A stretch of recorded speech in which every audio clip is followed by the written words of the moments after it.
Amen. Where we're going to begin? Let's just do. We're going to do a little bit of comparing the alpha of modern Israel with the omega of modern Israel, and we're going to be looking at our current situation where we are right now, and just seeing what we can glean from the Millerite history, and how that may help us to understand some of the experiences that many of us are going through. So I've drawn up the main line here. So this is now the line of the alpha of modern Israel, the main line, so the large line, the line that would equal our 144,000 line. So, you know, you can put things in the chat if you like. Well, I'll give you a couple to start with. So 1798. We'll do 1840 here. Would somebody like to suggest what I would mark that waymark as? I'll put ours as well. So we're 1989, and here we have 2001. Here we have Sunday Law. What would be in the alpha of modern Israel? 1844. I'm not going to mark that one here. Another try. Yes, 1850.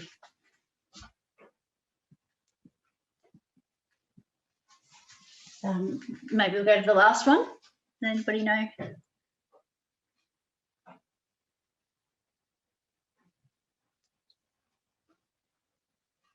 Yes, 1863.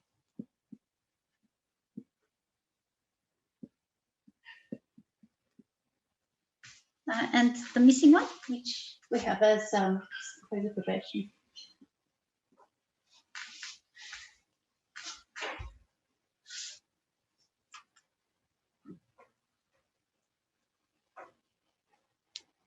It's a good revision. So it's always good to just keep repeating things. It gets us into our memories. Okay, I'll give you the answer, 1861. Okay, I'm not going to explain all the reasoning behind that. You can go back into past studies. All right, so now I'm going to do the first group called for us and for Millerites. So,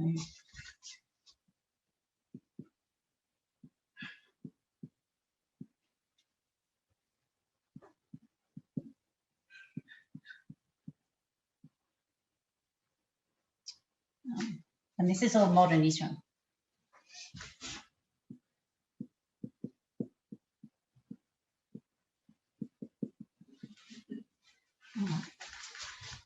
Okay, so we can bring these down. So 1850.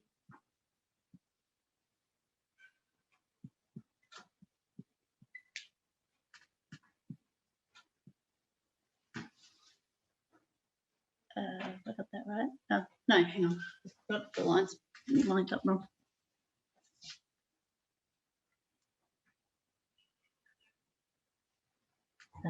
We have to have.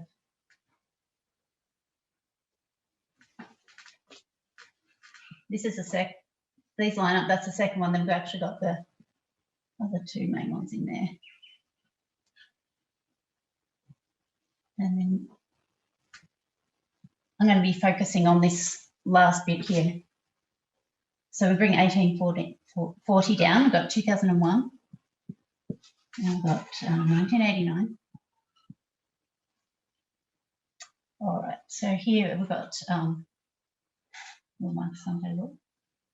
That's right, isn't it? No, 10. What have I done wrong? How can I match this up? I've got Sunday Law coming down there, but it shouldn't be. It should be 2021. What have I done? Because here we've got, oh, okay. Yeah, because, okay. So I was going to bring it straight down here. I can't actually bring Sunday Law straight down here because there's actually two groups called out. So this doesn't line up You can't bring this one straight down to here because this will actually line up with the second group called from the church. So that's how come. So I might just rub the top line off. That'll stop the confusion. You can bring it straight down for the alpha, but you can't bring it straight down for the omega. So I'll just rub this one off.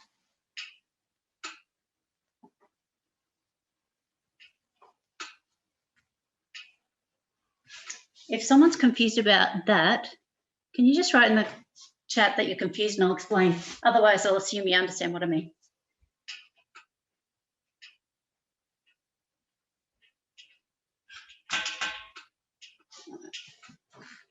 So we have 2021 here. So this is the priest, right? And we don't know the date. And then we've got 2 more dates here. So this is the middle way mark. Does anybody want to tell me what 2 main way marks should go here and here? So that one. So we've got 1989, 2001, 2014. And the next one? 16. No. This is our close of probation. It was we've been past it. 2019. 2019. 2019, good. Okay, good. Up here we would have 1844, and we put July 21. And then this one here we have October 22, 1844. So when we had 2019, that was our October 22nd, 1844. Okay, so hopefully everybody's okay with all of that. And now we're just going to break it down into the little bits here as well. Here would be our increase of knowledge. And then this one here is our formalisation. We have been given some dates for the increase of knowledge. Does anybody remember what we've established that date or times would be for that one? 2020. 2020? 2020. 2020, thank you. Yes. And we had the months May to September, but I won't write that up there. So here, it's going to be 2021 sometime because it can't be anything else. So we know sort of that much. So we're standing, maybe I'll do it in red.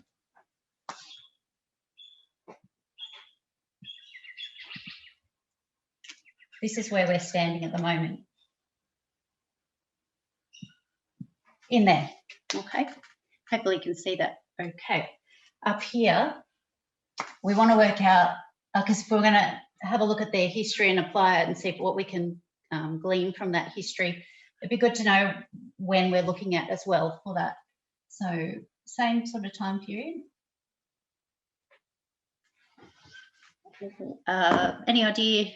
We need 2 dates here.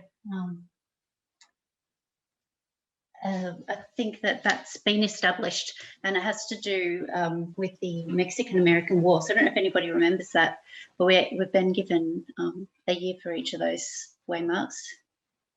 Just pop it in the chat if you remember, otherwise I'll give you a minute. And if you don't know, I'll write it up there. So we can just really boil it all down so we know where to look in inspiration to see what was their experience at exactly the same time as us. No, not getting any comments there, so that's okay. 1846 would be that. And this one here, 1848. Yep, 1848. So we want to see what was happening here and how it compares with what we're going through at the moment. Okay. Let's start by reading a quote. I'm just going to be going through a bunch of different quotes today. If anyone has an Ellen White app on their computer or phone, we'll be getting into mostly Life Sketches 80 and just focusing on, it's quite, a fairly lengthy chapter, but it describes mostly Ellen White and James White's experiences just during this period of time. But before we get into Life Sketches, I do have a couple of quotes from other parts as well. So we'll start with... Can you put the reference up, please? Yes, I will. We won't do Life Sketches 80 yet, so I'll write that up when we get to that.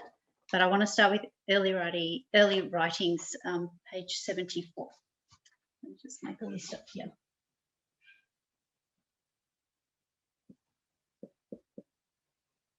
Okay. All right. So I'll just read to you a little bit about that. So here's the quote. September 23rd, the Lord showed me that he had stretched out his hand the second time to recover the remnant of his people, and that efforts must be redoubled in this gathering time. In the scattering, Israel was smitten and torn, but now in the gathering time, God will heal and bind up his people. In the scattering, efforts made to spread the truth had but little effect, accomplished but little or nothing. But in the gathering, when God has set his hand to gather his people, efforts to spread the truth will have their designed effect. I'll stop reading there. It's a pretty familiar passage to most of us. We tend to cover this one repeatedly, but just pointing out here that the way we apply this scattering time, we actually see that they were scattered in October 22, and in 1850 God was attempting to gather his people. So this is the bit where in the gathering time God is going to heal his people. So here we have a time of scattering.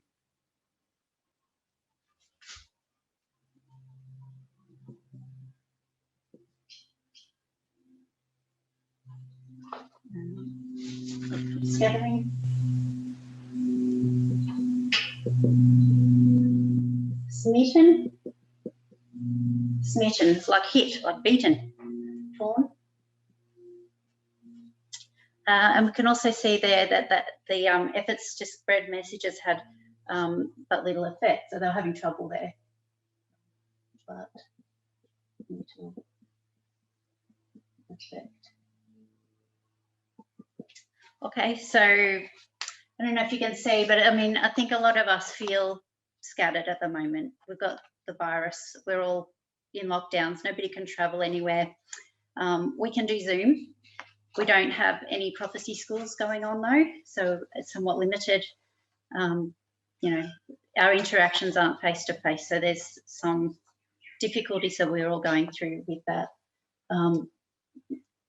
I know from speaking, I know from messages that I've seen and watched, I know from people I've been talking to that a lot of people are feeling they're going through a difficult time in personal lives and everything, even maybe their spiritual lives. So there's this feeling of just suffering going on, and we will find that today's talk is going to be a lot about suffering. Yeah. But I hope that out of it we can get encouragement, and not only encouragement, but it's always really wonderful to see the glory of God when we see how things match up so well and how God can tell us the end from the beginning, the Omega from the Alpha. And we just give glory to God for that, when we see all these things match so perfectly, it can encourage us, but it gives us the ability to love God more and appreciate him more. So that's that one. I want to read you another quote. This is from an more obscure part that would be harder to find maybe. It's called Broadside 1, April 6th, 1846, paragraph 1. So it's published here, but I think it's referring to a vision that she's had earlier, but they publish it in a broadsheet. So it's interesting. Anyway, the timing of this, but the vision wouldn't be any earlier than that anyway. So it says, I'll put the reference up.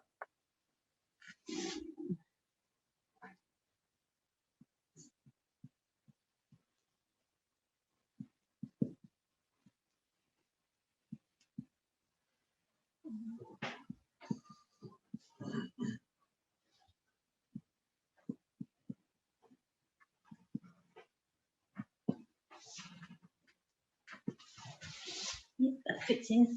Good. It's called To the Little Remnant Scattered Abroad. So you can hear the word scattered there again. That's the title of it. So, and little remnant too. So if you feel like our movement is little, well, it was little then as well. As God has shown me in holy vision, the troubles of the Advent people to the holy city and the rich reward to be given those who wait the return of their Lord from the wedding, it may be my duty to give you a short sketch of what God has revealed to me. The dear saints have got many trials to pass through, but our light afflictions, which are but for a moment, worketh for us a far more exceeding and eternal weight of glory.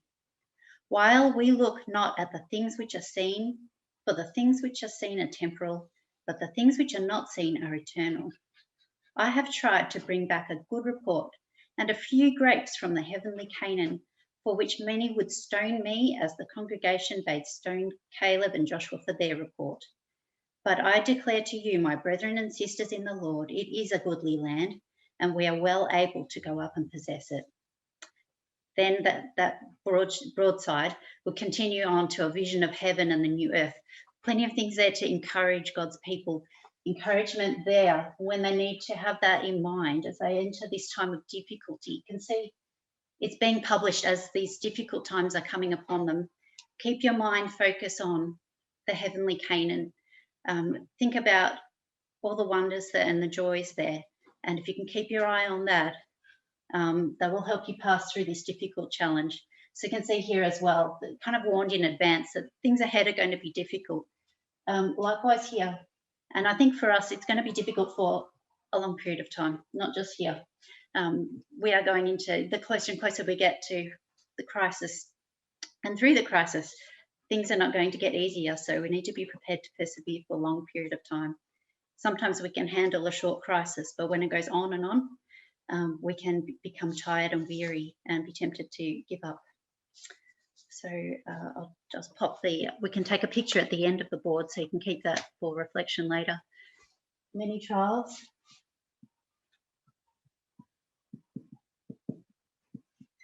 Ahead. And there was a vision of heaven.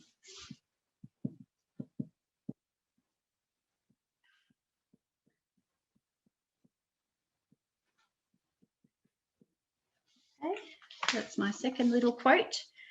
I've got, what we're going to do. Now we're going to get into Life Sketches 80. So this is where we're going to spend most of our time.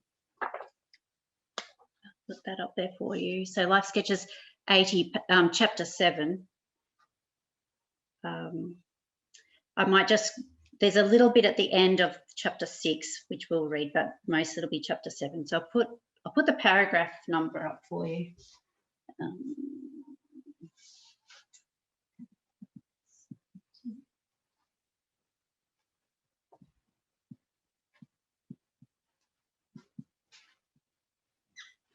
Okay, so we're going to start there.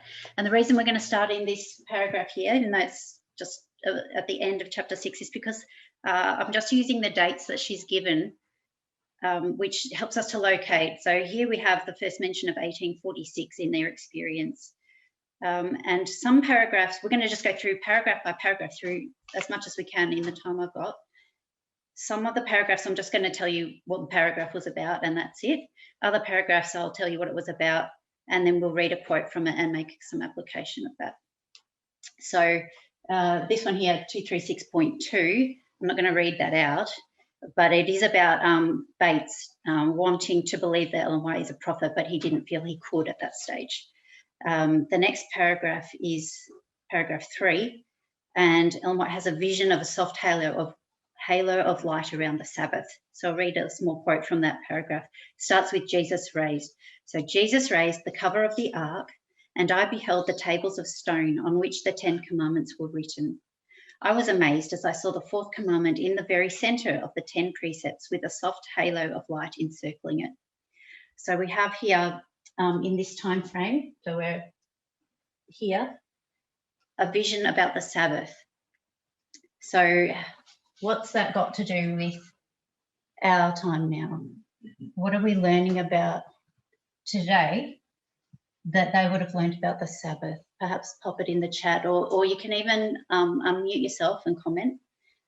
what would we say today the test is that would have been the Sabbath back then?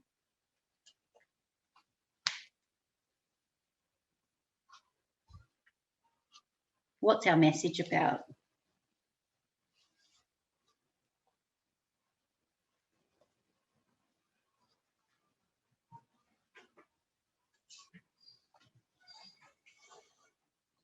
Okay.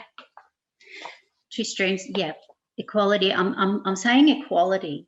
So the testing message back here, Sabbath, and then testing message here. Two streams. It's a part of our message as well, and an important part to identify that there's a true stream and a false stream. But to where I was going to compare it with the Sabbath, I would have said equality, because you can even see equality in the Sabbath itself. And as we know, we're learning that the Sabbath is more than just a day. It's a symbol of something. And so, and also we're comparing the first four commandments with the last 6 commandments. First 4 being, you know, how our relationship with God. And then the last 6 is our relationship with other humans. All of the 10 commandments are related together. But, you know, if you look at the human side, equality would really sum up a lot of that, the last 6. So I'm going to put that we could apply here. We're learning about equality. Okay. Yeah.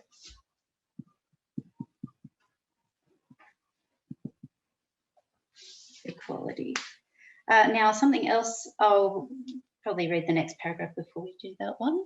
Okay, next paragraph. So that's where chapter 7 begins. We've got the dates here.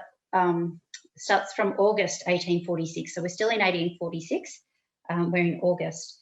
It's about Ellen White's marriage to James White, and she has a vision about planets, and that vision, it affects Bates and helps him to have confidence in her.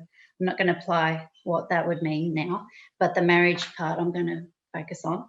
Now, how would marriage tie in? We've got a couple of ways marriage ties into our dispensation now.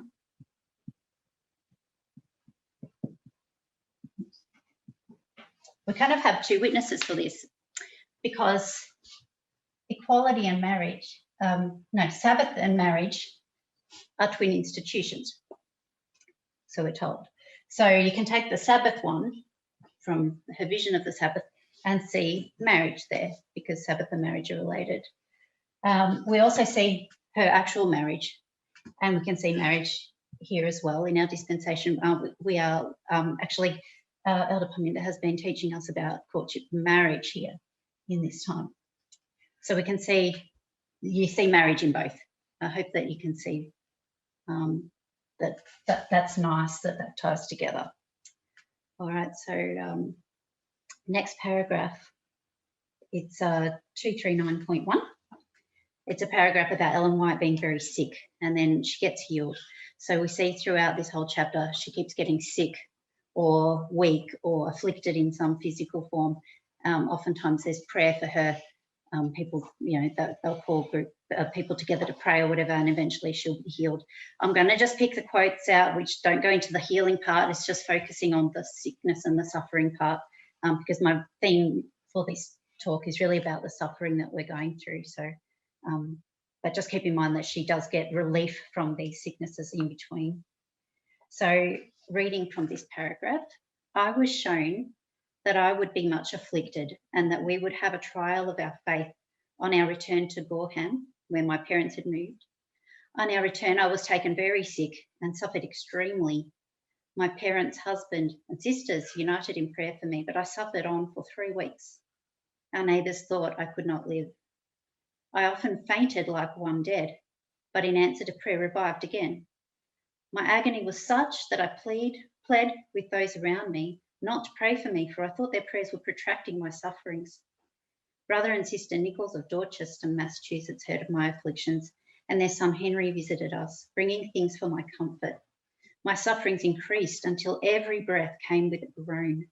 The neighbours gave me up to die. Many prayers had been offered to God in my behalf, yet it pleased the Lord to try our faith.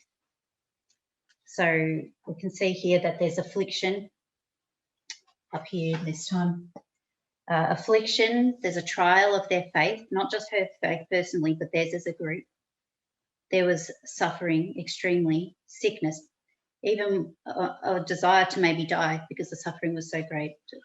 And it pleased the Lord to try our faith. So you can see that there was a purpose, or God was using this difficulties to try them. So I'll put there just generally afflictions.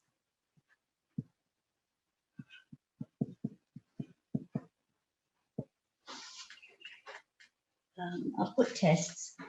God is trying our faith. Or, trying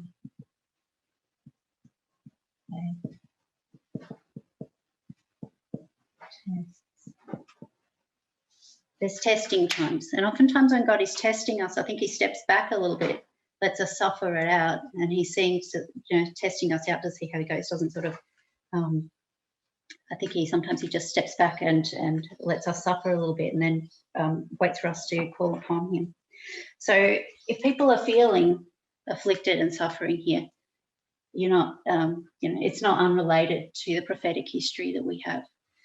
You can see that.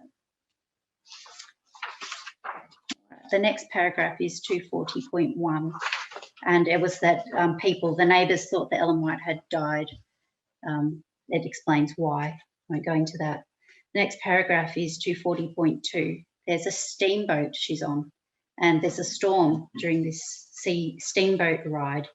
And during this storm, there's a lot of chaos on the ship, and people are confessing to God, and there's fearful confessions and cries for mercy to God during this storm. The next paragraph will then talk about that. So that'll be 241.1. And Ellen White reflects upon this steamboat thing, and what happens is the storm ends up dying down, people stay alive, and they all end up going ashore.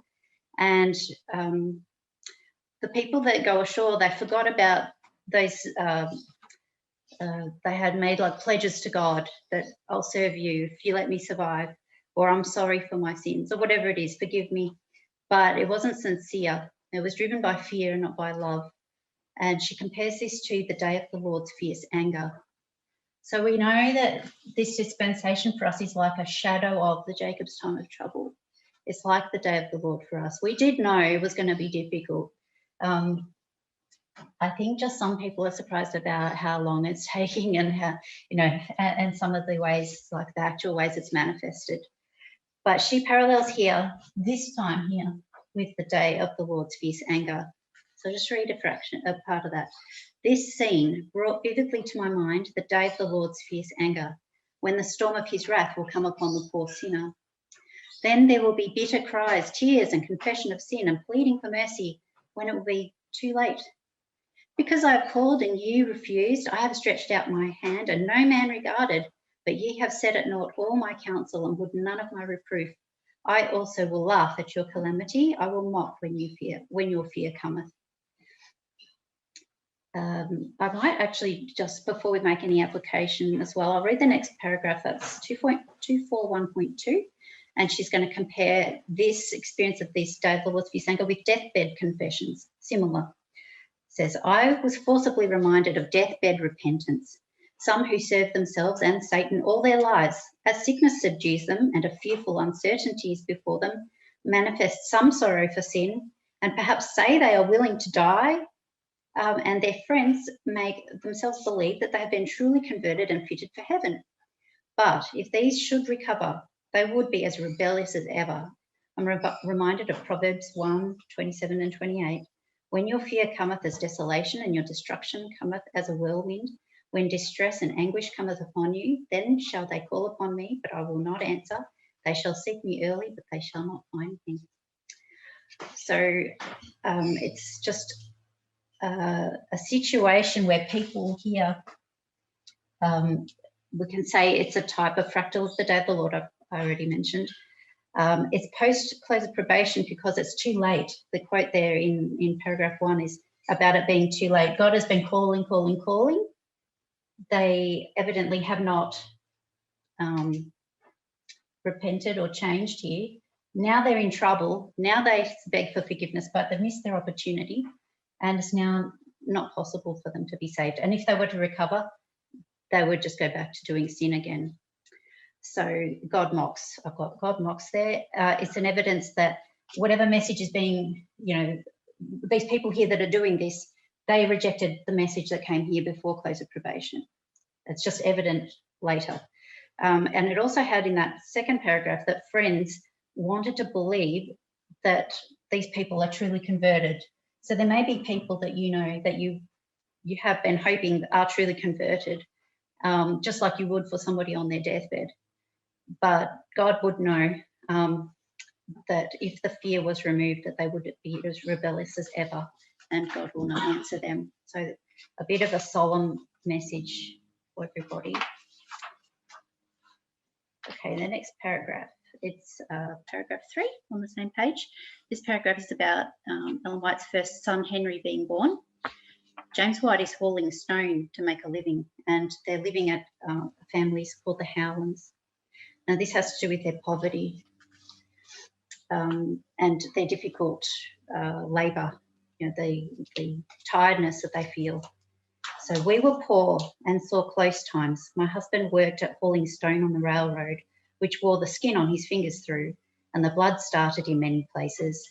We had resolved not to be dependent, but to support ourselves and have wherewith to help others. But we were not prospered. My husband worked very hard, but could not get what was due him for his labour. Brother and sister H freely divided with us whenever they could, but they were in close circumstances. They fully believed the first and second messages and had generously imparted of their substance to forward the work until they were dependent on their daily labour.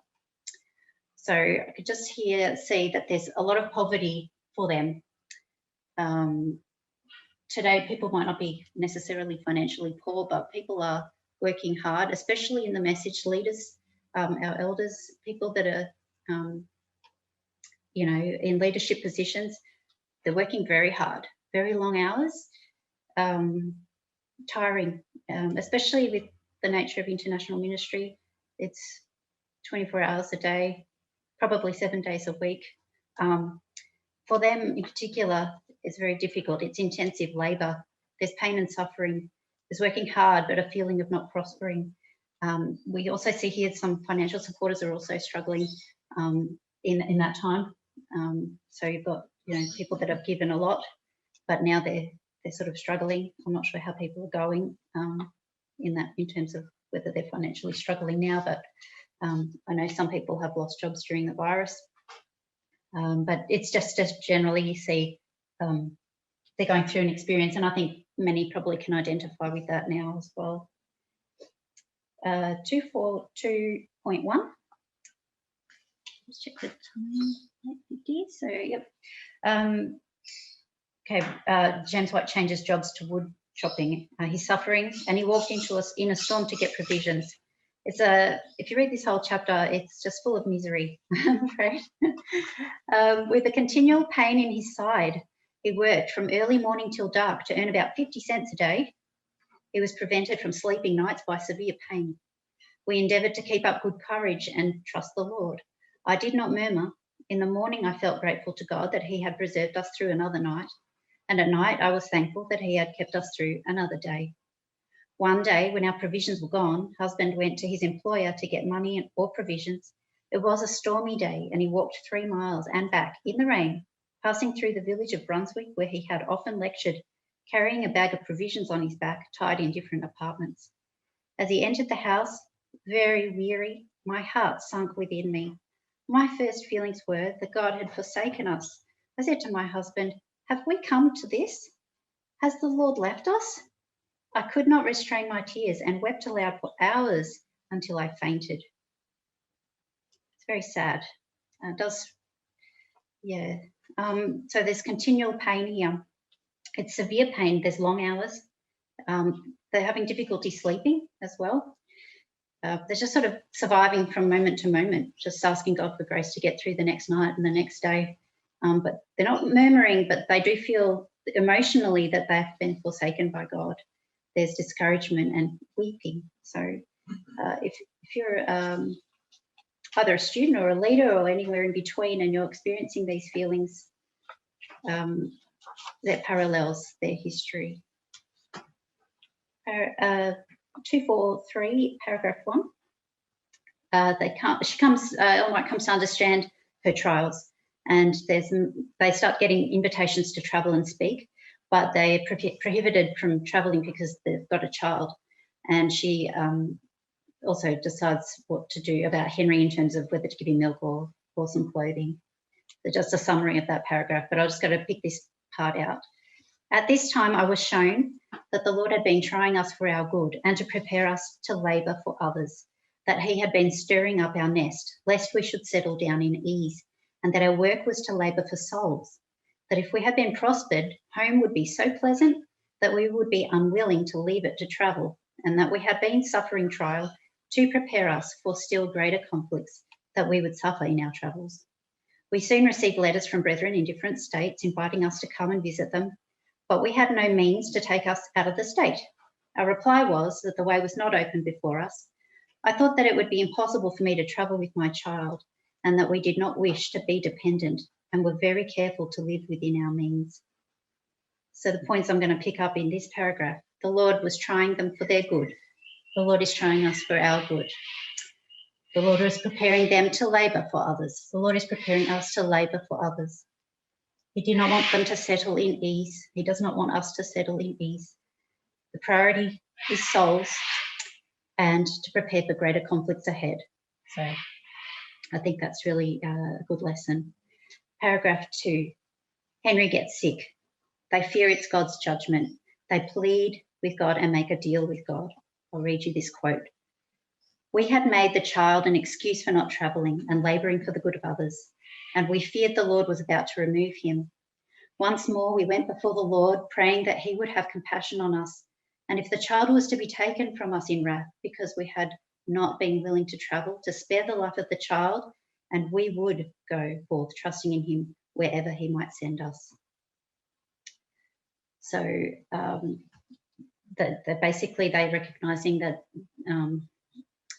they should be willing to do the work, regardless of this situation with the child. And it's very difficult. And you do see that Ellen White does struggle with this problem about having children and having to leave them behind in order to work. But this fear of that God might take them away, take their children away, because it's preventing them from doing the work they've been allocated, that's a driving, she keeps coming back to this memory of what happened with Henry and this offer that she made to God to work and to do that. So I'm just going to say that we should just watch for excuses not to labour. I don't know what they may be for you, but if you have any, just be aware that they went through trials and that they ended up surrendering. So they offered themselves to work for God, regardless of that. All right. So page 244, paragraph 1, it's about believing in faith. Henry's healed. 244, paragraph 2, they don't have much money or possessions, but they do have peace in their hearts. 245.1, it's about a conference in Rocky Hill. I'm just going to pick up a small quote from this paragraph. April 20, Brother B sent his wagon to Middletown for us and the scattered brethren in that city. She's still just calling people scattered. That's all I wanted to highlight there. Okay, now we're into August 1848. So sort of filled in this part here. We're now in 1848 somewhere. So 245, paragraph 2, invitation to New York. James White starts working to scything hay to raise funds. So I'll read you a quote from that paragraph. We had no means to travel with. My husband was suffering with dyspepsia and his diet was very spare, but the way opened for him to get work in the field to mow hay. It seemed then that we must live by faith. So all I was going to apply there is that people they were working despite their personal difficulties. So we need to continue working, doing whatever jobs that God has allocated to us, even though things are difficult. And there's also a difficulty being able to travel and to teach. The reasons are different, but today it is difficult for people to travel and to teach. or we can teach online, but there's limitations. Next paragraph is 246, paragraph 1. God gives James White strength to cut the hay, and we'll find later in a different time period that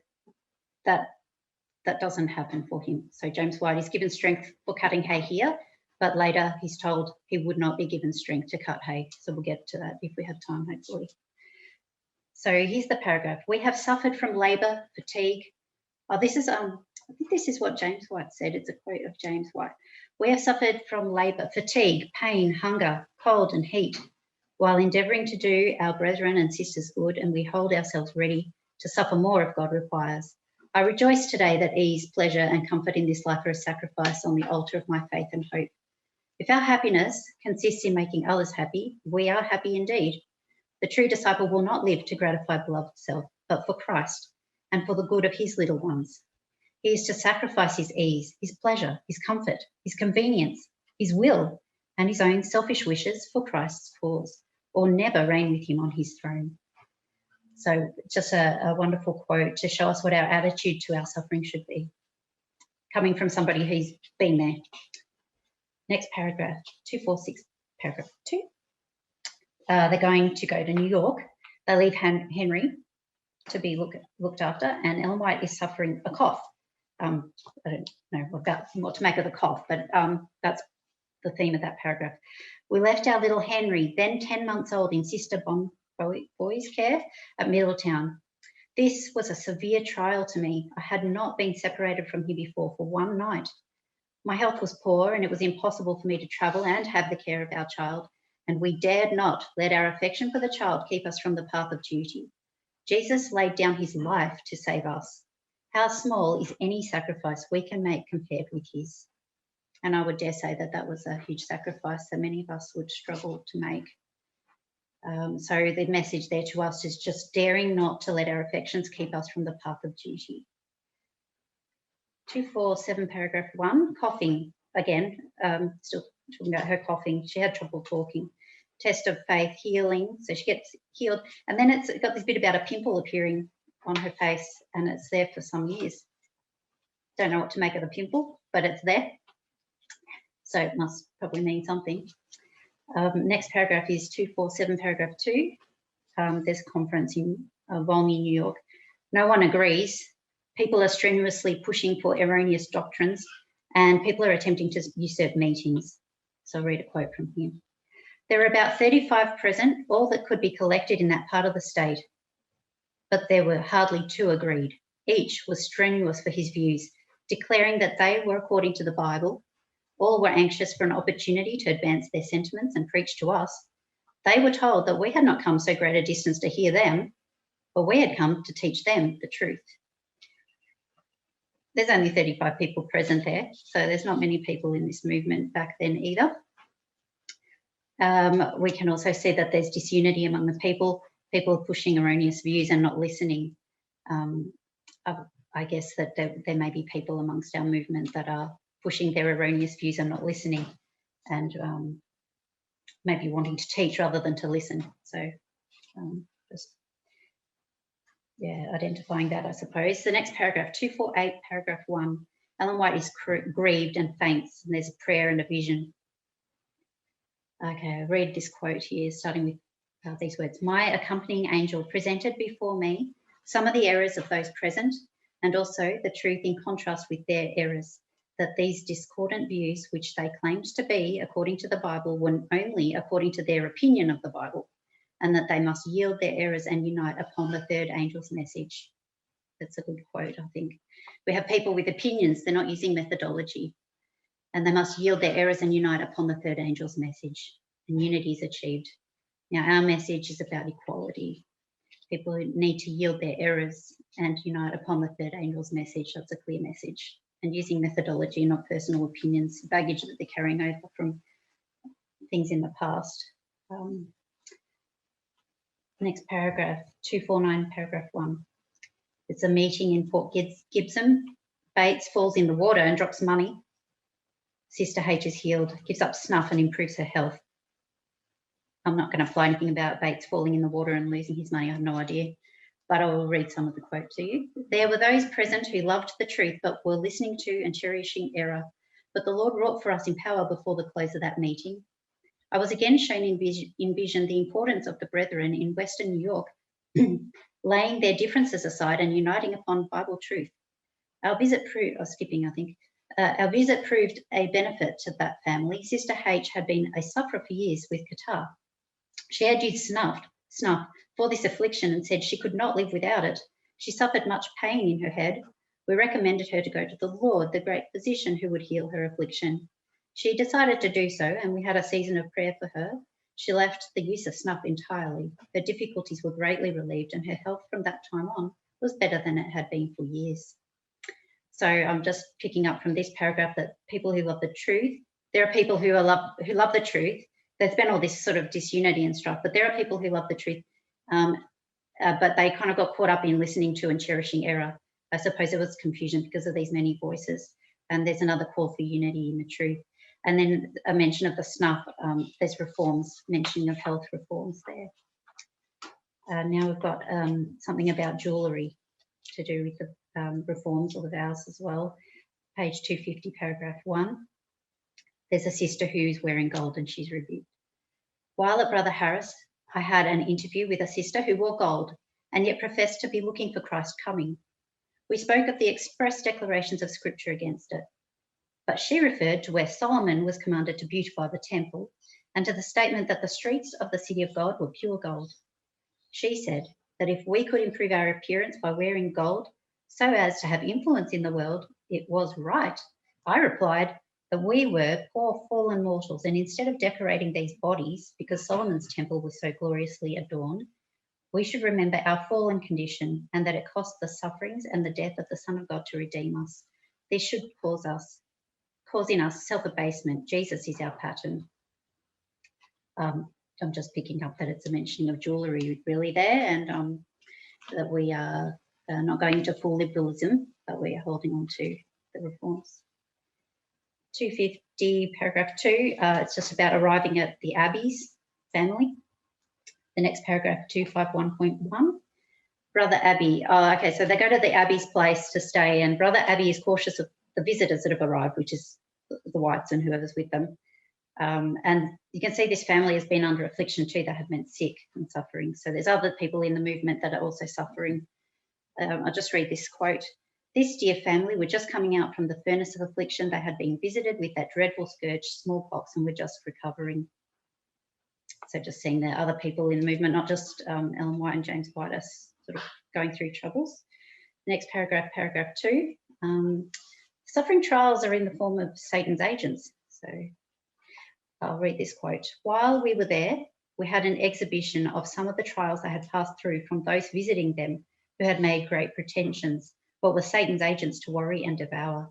A spiritualizer came in and talked in such a fanatical and blasphemous manner that it was painful to hear them. So you can see here that back in here in this time period, and I suppose in ours, Satan's agents are trying to worry and devour God's people. We see this theme of Satan's interference sort of starting to come through. Next paragraph, 252.1, pleasant meetings at the Abbeys. So there's some good there. We enjoyed the presence of God together and were comforted to find a few who had stood firm all through the scattering time and held fast the messages through the mist and fog of spiritualizing and fanaticism. So there's a few who have stood firm through all the scattering time. So the people here standing firm, holding fast to the messages through the mist and fog of spiritualizing and fanaticism. Okay, the next paragraph, 252.2, is about they missed a boat to Middleton. The next paragraph, I'm just going to run through a couple quickly. Henry gets sick again. There's a decision to depend on God and not medicine made. Next paragraph, faith in God to heal Henry for the sake of the neighbours, so to be a good witness to the neighbours. And then the next paragraph, Henry is healed. So we're up to 254, paragraph 2. They take Henry to Hartford, a place called Hartford. Henry's afflicted by satanic forces and Ellen White is sick. So now we see satanic attacks more, or at least they're called satanic attacks more. I'll read this quote. Just keeping an eye on the time, 12. Okay. The powers of darkness were again permitted to afflict the child. So it says again permitted, so presumably that's been having already, he would cling to my neck and then with both hands seem to be fighting off something, crying, no, no, and then again cling with all his strength to me. We could not tell what these strange actions meant, but thought he must see something invisible to us.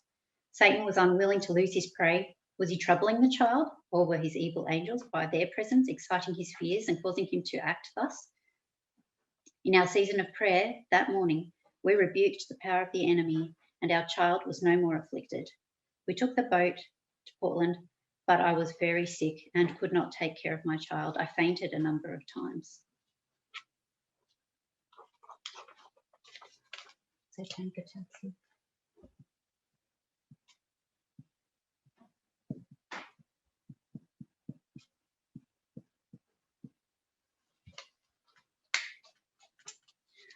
all right, next paragraph. 255.1. They leave Henry with the Howlands for 5 years so they can do their work. Again, I was called to deny self for the good of souls. We must sacrifice the company of our little Henry and go forth to give ourselves unreservedly to the work. My health was poor and he would necessarily occupy a great share of my time. It was a severe trial, yet I dared not let my child stand in the way of our duty. I believed that the Lord had spared him to us when he was very sick, and that if I should let him hinder me from doing my duty, God would remove him from me. Alone before the Lord, with most painful feelings and many tears, I made the sacrifice and gave up my only child for another to have a mother's care and feelings. We left him in Brother Helen's family, in whom we had the utmost confidence. They were willing to bear burdens to leave us as free as possible to labour in the cause of God. We knew that they could take better care of Henry than we could while journeying with him, and it was for his good that he should have a steady home and good discipline, that his sweet temper be not injured. It was hard parting with my child. His little sad face as I left him was before me night and day. Yet in the strength of the Lord, I put him out of my mind and sought to do others good.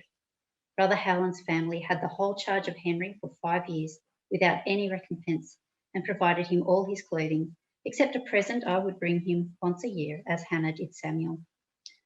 So this is a painful thing for her. So we see self-denial to give unreservedly to the work. Applying that to us, we will have self-denial in whatever form that comes, but it's not easy. You can see that this is not easy for Ellen White. There's painful feelings and many tears. This dispensation is a hard one. Next paragraph, 255.2, about a healing of a boy in Dartmouth. Yeah, and I'm just going to group these, the next few paragraphs about miracles. So there's a few in a row. My husband raised him in his arms, this boy, and exclaimed, "You will not die but live." We believed that God would be glorified in his recovery. We left Dartmouth and were absent about 8 days. When we returned, the sick boy came out to meet us. He had gained 4 pounds in flesh, so this boy was healed after prayer. It's a healing of Sister Hastings in New Ipswich. We went into the sick room, relying upon the naked promises of God, which seemed so firm that we felt that we could venture out upon them. Her arm was in such a condition that we could not touch it and were obliged to pour the oil upon it. Then we united in prayer and claimed the promises of God. The pain and soreness left the arm while we were praying, and we left her recovering. In the next paragraph, there's a baby as well that stops crying. So we anointed the child and prayed over it, believing that the Lord would give both mother and child peace and rest. It was done. The cries of the child ceased, and we left them doing well. So we see, sort of 3 miracles in a row. That's why I mentioned it, because it sort of repeats the same theme a few times.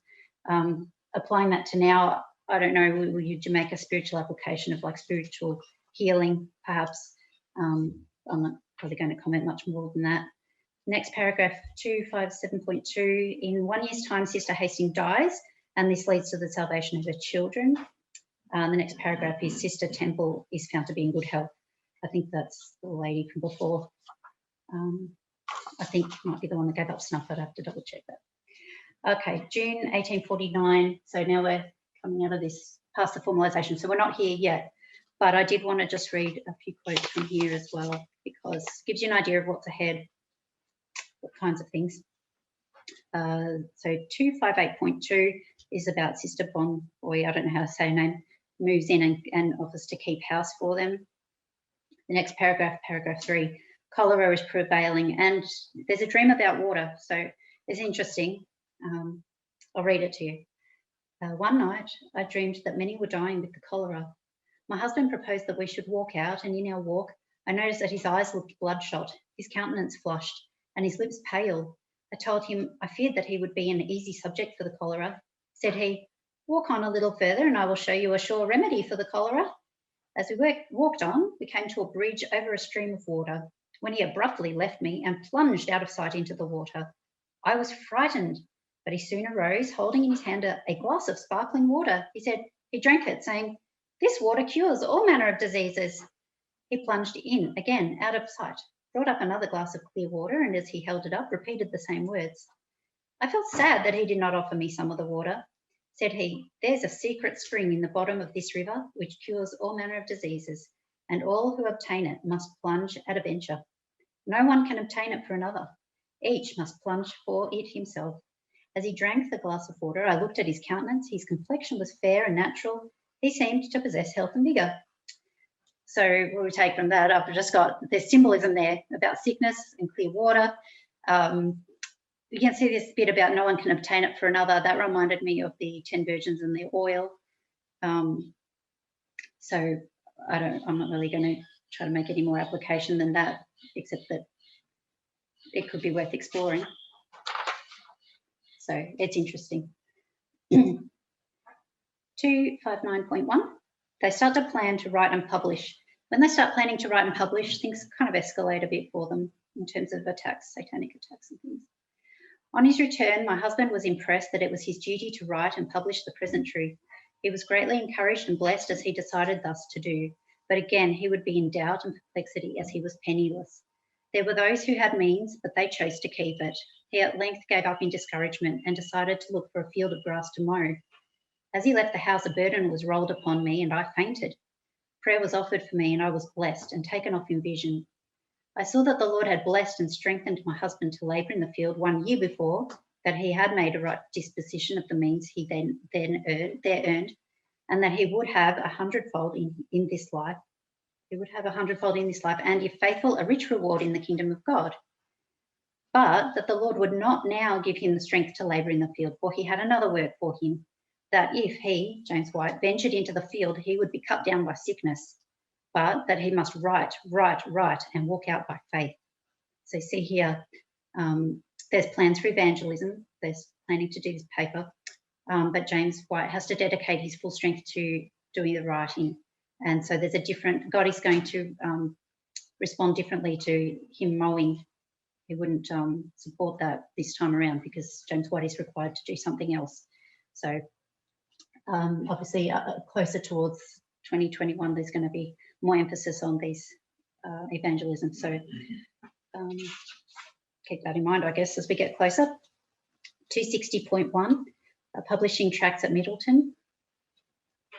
Every number was taken from Middletown to Rocky Hill, and always before preparing them for the post office, they were spread before the Lord, and earnest prayers mingled with tears were offered to God that his blessing would attend the silent messengers.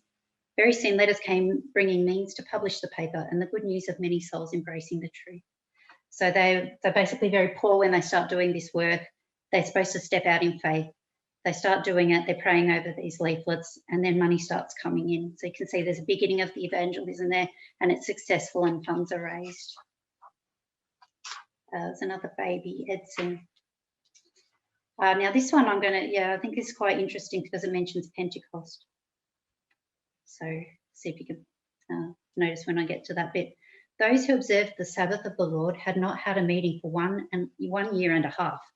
Brethren Bates, Chamberlain and Ralph were present, also brethren and sisters from Topsham.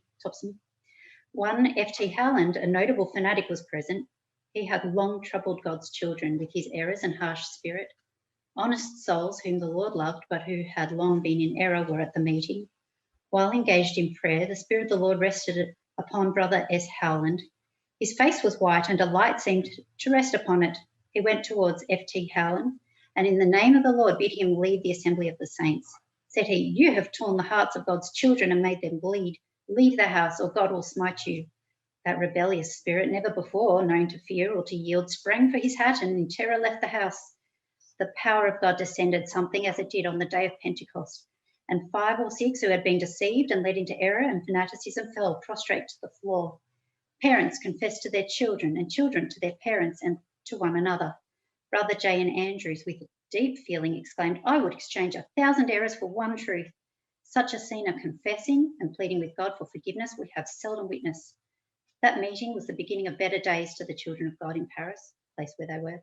To them, a green spot in the desert. The Lord was bringing out Brother Andrews to fit him for future usefulness and was giving him an experience that would be of great value to him in his future labours. He was teaching him that he should not be influenced by the experience of others, but decide for himself concerning the work of God. So we can see here a reading of fanaticism going on. The power of God descends. Pentecost is mentioned. There's mutual confessions. Like a unity is being achieved here. And there's an individual, that's J. and Andrews, is being fitted for usefulness. So there's just things that we can pick up, which would be between 1848 and 1850. Then there's a healing. Mother's foot is healed. So the next paragraph, that's 261.1. With the Spirit of the Lord resting upon me, I bid her in the name of the Lord to rise up and walk. His power was in the room and shouts of praise went up to God. Mother arose and walked to the room, declaring that the work was done, that the soreness was gone, and that she was entirely relieved from pain.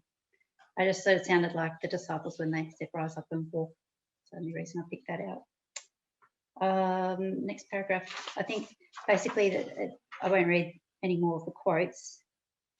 It talks about, just the rest of that chapter talks about Ellen White going to New York State and she's sick.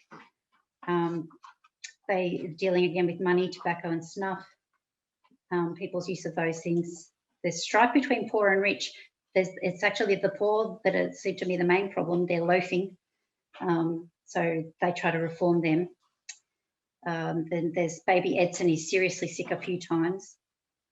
They're dealing with errors. There's a professed Adventists that teach error and setting dates, like wrongly setting dates. There's a woman in Camden. She's a deceitful woman that's living like a double life and lying. She's sort of exposed. She, I think, repents as well. She repents, she confesses and makes amends. So there's sort of like a conversion experience for this lady. I think I will end. Oh, there's so much to this, but I might.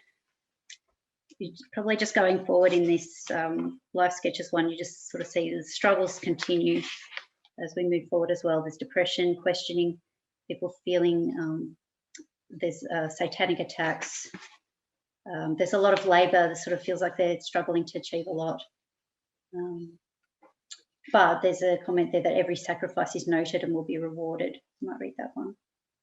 Oh, because of her children, she's really struggling with, she's actually out and about and somebody says, oh, aren't you lucky to be out and about with no sort of children to worry about or something to that effect. And she's just been literally crying about it just like that morning in her room because she feels so sad about having her children looked after by all these other people and she can't enjoy their company. So she's struggling with this, wrestling with trying not to murmur, but the temptation to murmur is really there and she's really struggling with this. And this comment by some stranger just really triggers that emotion again and she overcomes, but it compounds her heartache. And also compounding this too is that they're going around preaching. That she's giving up so much of her personal, what many would think of as their normal rights, I suppose. She's giving up a lot of these things to do the work. And when they minister to people, there's cold hearts and distant looks, severe attitudes of the people that they're trying to minister to. So it just feels almost so futile and frustrating. So it goes into quite a lot there describing that. But she's encouraged with this. So let me just see. There was an angel. Yeah, in this state of mind, I fell asleep and dreamed that a tall angel stood by my side and asked me why I was sad. I related to him the thoughts that had troubled me and said, I can do so little good. Why may we not be with our children and enjoy their society? Said he, you have given to the Lord 2 beautiful flowers, the fragrance of which is a sweet incense before him and is more precious in his sight than gold or silver, for it is a heart gift. It draws upon every fibre of the heart as no other sacrifice can. You should not look upon present appearances, but keep the eye single to your duty, single to God's glory, and follow in his opening providence, and the path shall brighten before you. Every self-denial, every sacrifice is faithfully recorded and will bring its reward. I think that was a nice way to tie that one off. So yeah, I'll put here as well, preparing for evangelism.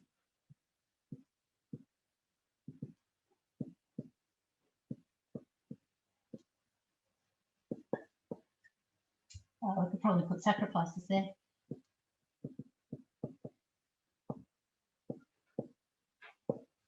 All right.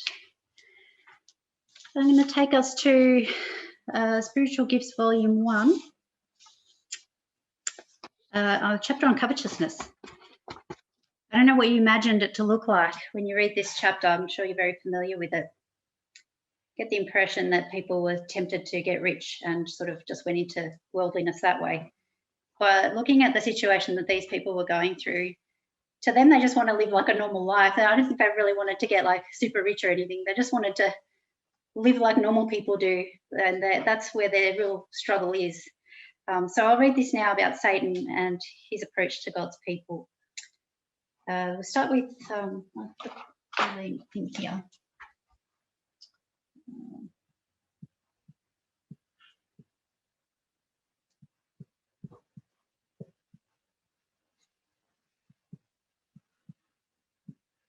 Okay, we'll start there and go forward.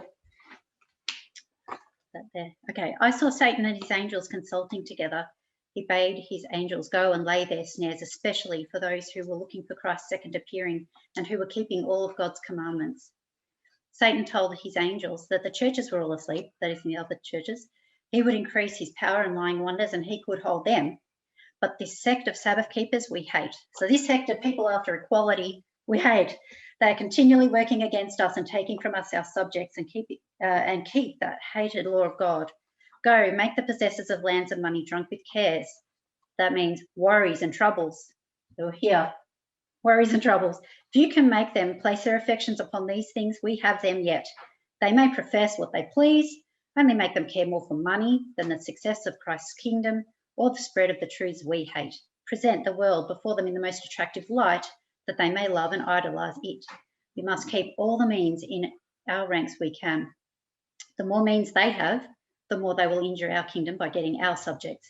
And as they appoint meetings in different places, then we are in danger. So be very vigilant then, cause all the distraction you can. Destroy love for each other, discourage, dishearten their ministers, for we hate them. Hold up every plausible excuse to those that have means, lest they hand it out. Control the money matters if you can, and drive their ministers to want and distress. This will weaken their courage and zeal, battle every inch of ground, make covetousness and love for earthly treasures the ruling traits of their character. As long as these traits rule, salvation and grace stand back. Crowd all you can around them to attract them, and they will be surely ours. Not only are we sure of them, but their hated influence will not be exercised toward others to lead them to heaven. And those who shall attempt to give, put within them a grudging disposition that they may be sparingly. God requires a constant doing on the part of his people. Now this is not Satan talking. I think I've skipped a little bit. God requires a constant doing on the part of his people. And when they become weary of well and generous doing, so that I'm just going to say weary because you get tired after a while, God becomes weary of them. I saw that God was greatly displeased with the least manifestation of selfishness on the part of his professed people, for whom Jesus had not spared his own precious life.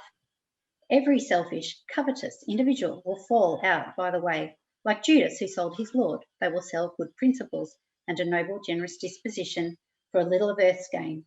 All such will be sifted out from God's people. Those who want heaven must, with every energy they possess, be encouraging the principles of heaven.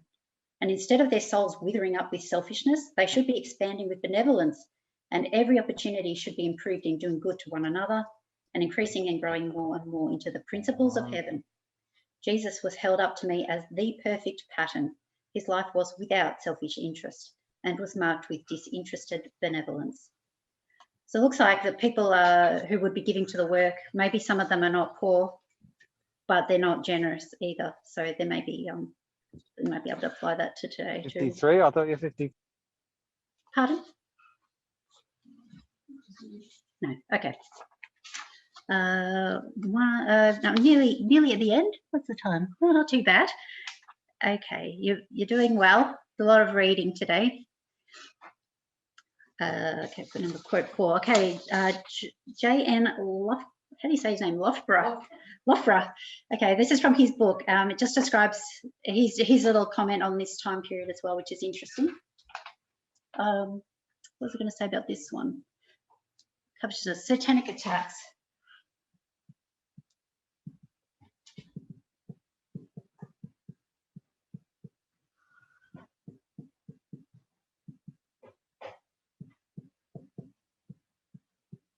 I want to point out this time period here was a period of failure. So Satan sort of managed to get the upper hand here. But for us, we're not expecting some failure here and success here. So just keeping in mind as well when we're applying that one to us. Here's the next one. 1905. JNL.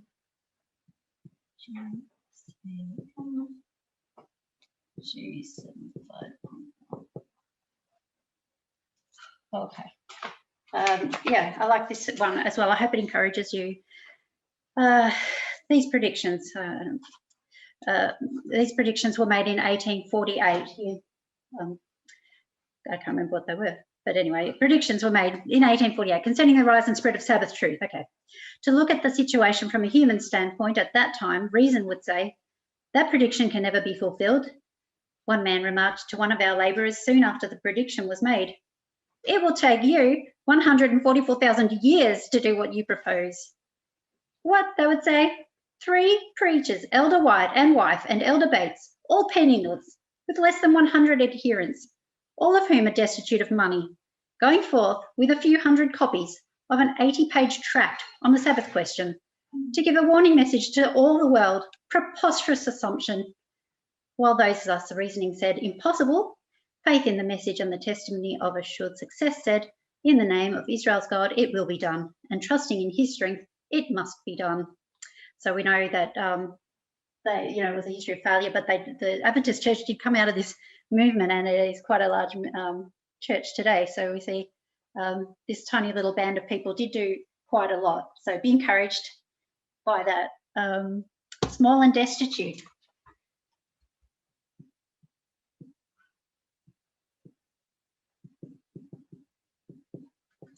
Don't see as man sees. Don't be fooled by appearances, I suppose. Okay, next one. This is Life Sketches. This is James White's perspective. So I'll just pop that reference there for you.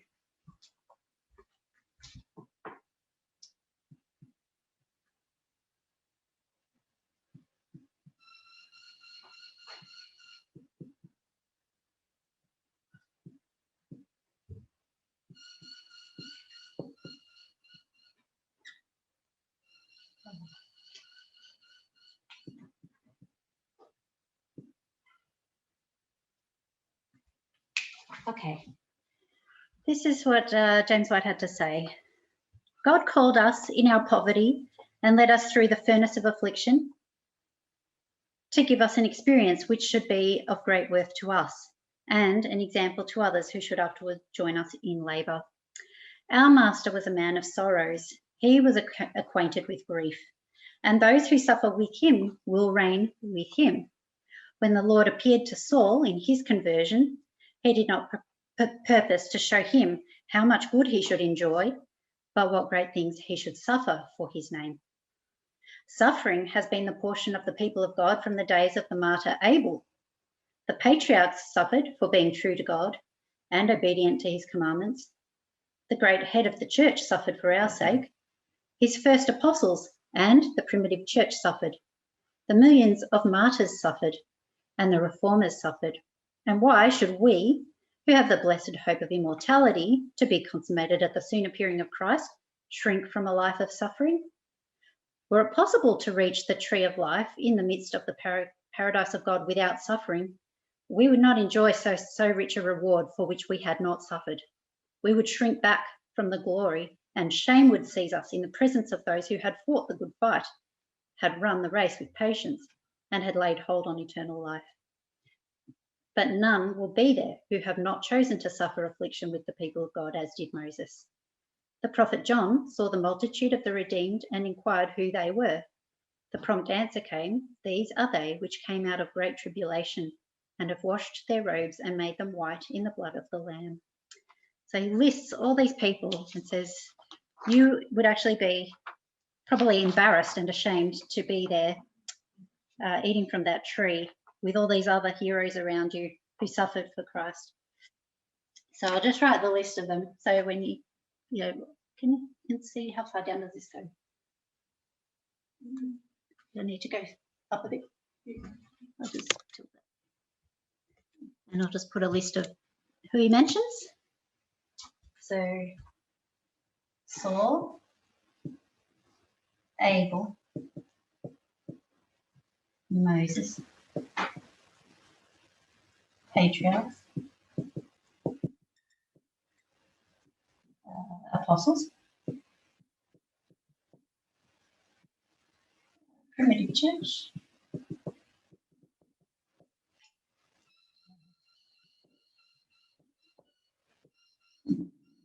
martyrs, reformers, multitude, from Revelation. I'm going to add the Millerites. Yeah, there's quite a crowd of people that have suffered. So, yeah, moving on from that quote, we're just about at the end. I think I had just one more quote to encourage you. I'll just wind this up a bit. This one is Thoughts from the Mount of Blessing, chapter 2, the Beatitudes.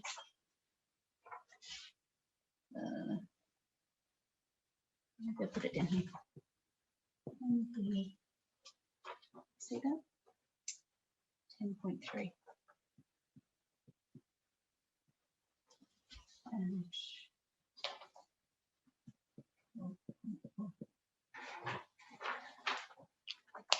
I don't know if you can see that, but anyway, I'll just tell you. It's 10.3 and 12.4 from Thoughts from the Mount of Blessing. The Bible verse is, "He opened his mouth and taught them, saying, Blessed are the poor in spirit, for theirs is the kingdom of heaven." So paragraph 10, on page 10, paragraph 3 says, "The trials of life are God's workmen to remove the impurities and roughness from our character. Their hewing, squaring and chiseling, their burnishing and polishing is a painful process. It is hard to be pressed down to the grinding wheel. But the stone is brought forth prepared to fill its place in the heavenly temple. Upon no useless material does the master bestow such careful, thorough work. Only his precious stones are polished after the similitude of a palace." And skipping down to page 12, paragraph 4. This is another angle on that verse too. Let me read it first and then I'll comment. "Blessed are they also who weep with Jesus, in sympathy with the world's sorrow and in sorrow for its sin." I've highlighted in sympathy with the world's sorrow and in sorrow for its sin. Our message is about others. It's about the suffering of others. We suffer, but our focus needs to be on others. There are people that are suffering incredibly terribly, and we have a message for the world regarding them and for them. So let our focus to be on them and others, and I think that will be the right approach for us to have, the right focus for us to have. So we're blessed if we weep with Jesus in sympathy for the world's sorrow and in sorrow for its sin, the sin of inequality. In such mourning there is intermingled no thought of self. Jesus was the man of sorrows, enduring heart anguish such as no language can portray. His spirit was torn and bruised by the transgressions of men. He toiled with self-consuming zeal to relieve the wants and woes of humanity, and his heart was heavy with sorrow as he saw multitudes refuse to come to him that they might have life. All who are followers of Christ will share in this experience. As they partake of his love, they will enter into his travail for the saving of the lost. They share in the sufferings of Christ, and they will share also in the glory that shall be revealed. One with him in his work, drinking with him the cup of sorrow, they are partakers also of his joy. So let's finish there and let's pray. Dear Lord, we appreciate that all these writings are there for us to read and to learn from. Appreciate that it's all been recorded and stored for us, so easy to access. All we need to do is find where we are on a line, find where it lines up with, read it, glean what we can glean, and to make application to ourselves. The Light Up Online methodology is really special and unique, and we praise you for that. We thank you for teaching us this methodology and giving us the skills to learn this way. We really need it, and we gain strength from it. And so we just want to say thank you so much. Many people are suffering. People are depressed, lonely, sick, maybe struggling financially. There's all kinds of issues going on. Husbands and wives, parents and children. People wrestle with the messages. Sometimes this causes division, strife. Leadership get tired. They're working hard. They find a lot of resistance among the people. There's many trials and difficulties that we struggle with. But we know that you're with us, and we have the assurance of your help. We appeal to you for help every day. We ask you to continue to lead us, continue to give us some messages, continue to help this movement to keep walking forward, so that we will have a really great message to take to the world, the church, and then the world, so that we can ultimately help others, people who need hope, people who misunderstand your character. They don't like God because it's been misrepresented so much in the past. There are people who, in their hearts, they think that if there's a God, it should be a good and more loving God than what they kind of see Christians doing. We pray that through these messages, you will give us that message that these people need, so they will have hope, that they will come into salvation and be able to enjoy communion with you into eternity. So please strengthen us. For those that are resisting the messages, we pray that you would really convict their hearts, help them to quickly turn. People that are strong in the message but struggle in other ways, we just pray for help for them too. But fill our hearts with joy. We do enjoy the joy of these messages, and it's not all suffering. There is hope and joy in them, and we do enjoy that. So we pray that you would help us to keep our eyes fixed on the prize, fixed on our mission, on our duty, being prepared to give the sacrifices we need to, so we may be counted among the other heroes that have been before us. Please make us worthy. Fill us with power and strength, we pray. In Jesus' name, amen.